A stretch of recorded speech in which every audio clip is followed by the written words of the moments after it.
Alright, let's do some reviewing. Take that answer off of there.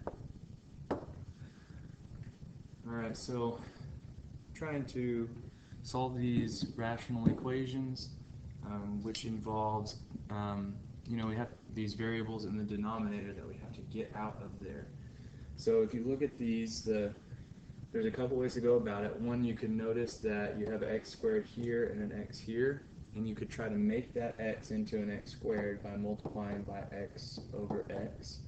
So once you get a common denominator, you can eliminate all the denominators, just cross right through them, because essentially what you would do is you'd multiply both sides of the equation by x squared, and all those x squareds would divide out. Let's look at another way of doing this. Another way would be to multiply both sides of the equation by x squared.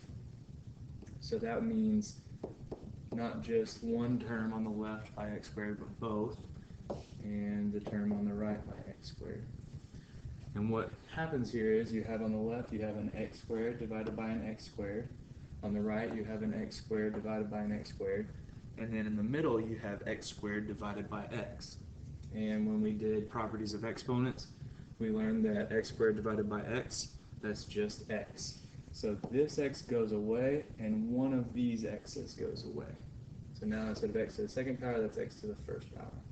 And what that leaves behind is x minus 5 plus x is equal to 4x minus 20. Okay, so combine some like terms over here, you get 2x minus 5, 4x minus 20, and then you can just rearrange. So I'm going to put all my numbers on the left here. 2x plus 15 equals 4x. Subtract 2x from both sides. You get 15 equals 2x.